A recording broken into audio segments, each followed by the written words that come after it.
Bonjour et bienvenue sur Blogy. Aujourd'hui on va parler d'un netbook, un 10 pouces, un N550 donc de chez Toshiba. Donc c'est une machine assez classique, on va le voir, mais c'est une machine qui est assez intéressante à plusieurs égards.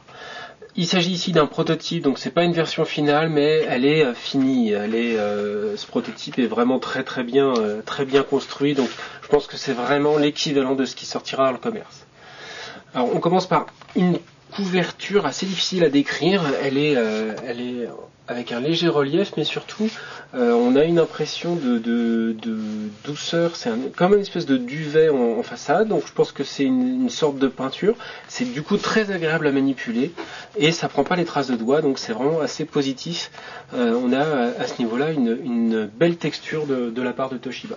Donc elle existe en plusieurs coloris, ici c'est un marron assez Havane, assez joli, qui est assez discret, donc c'est quelque chose d'assez réussi. On a sur le dessous toujours une texture un petit peu granuleuse, avec une bonne prise en main. Donc ça c'est encore une fois une bonne solution de la part de Toshiba. On va tout de suite commencer par le dessous, comme ça sera fait. Donc ici j'ai pas mal d'étiquettes, donc c'est du proto, c'est pour ça. On a une grande trappe donc qui permet d'accéder à la fois à la carte Wi-Fi, à la mémoire vive, ici 1 Go, et au disque dur. Donc ici on a un 320 Go Toshiba, 1 Go de mémoire vive en DDR3 et une carte de type Wi-Fi N.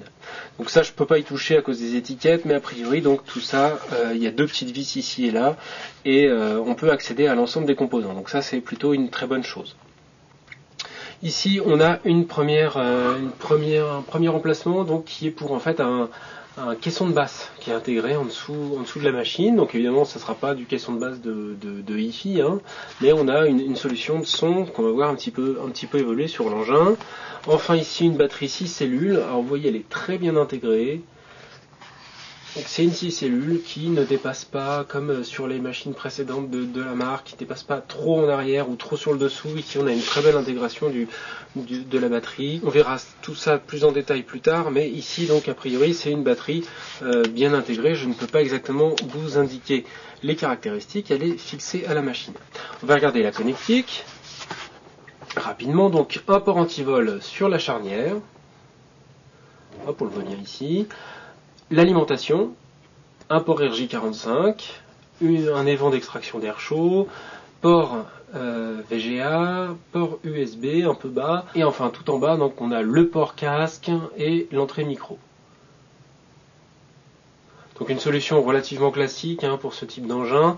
On remarque quand même l'épaisseur du total par rapport à la prise VGA, donc c'est une épaisseur relativement contenue.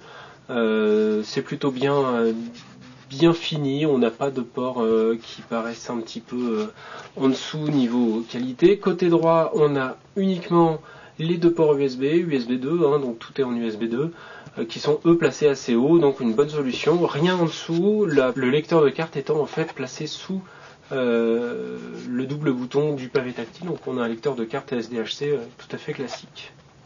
En fait, c'est en ouvrant la machine qu'on s'aperçoit qu'on a vraiment une différence par rapport aux autres engins de la gamme. C'est qu'on a en fait, donc sur les repose-poignets de l'engin, en façade, on a une paire d'enceintes. Donc c'est du Harman Kardon. Donc on a le caisson de basse en dessous, une paire d'enceintes sur le dessus. On va l'allumer, hop. Et donc on a une paire d'enceintes stéréo qui est située vraiment en façade de l'engin. Donc ça c'est plutôt quelque chose d'assez positif.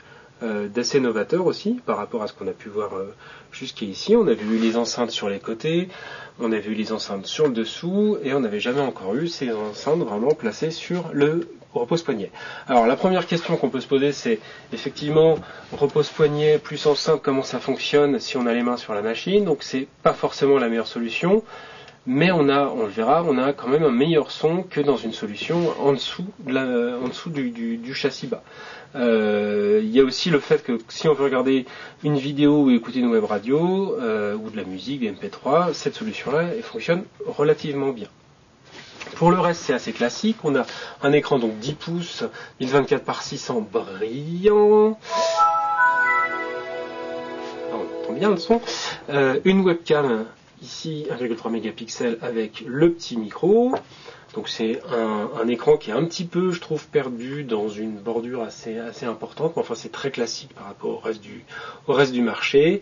Tout est très très brillant sur cette façade, donc ça c'est un petit peu dommage, mais bon, c'est une question de choix encore une fois. Le clavier est assez bon, alors c'est un clavier type un mix entre le clavier normal et le clavier de chiclette, donc on a comme toujours ces touches un petit peu plus étroites sur le dessus que sur le dessous. La solution est assez bonne, tout est assez accessible. Je regrette un petit peu les touches fonctions qui sont toujours un petit peu difficile à lire, accessible mais difficile à lire. Vous voyez ici le FN de fonction est pas forcément très lisible, et au-dessus les touches, les logos, les couleurs choisies pour les logos sont également pas forcément très simples à lire. Donc ça c'est un petit peu dommage. Sinon le clavier relativement silencieux, agréable au toucher, une bonne réponse. Les touches fléchées sont un petit peu étroites, mais c'est encore une fois assez accessible.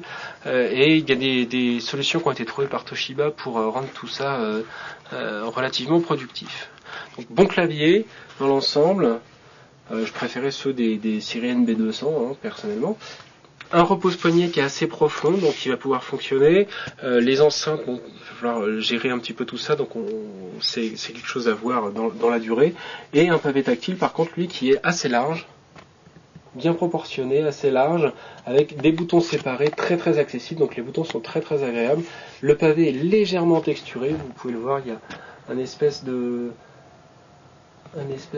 d'effet de picot qui fonctionne plutôt bien.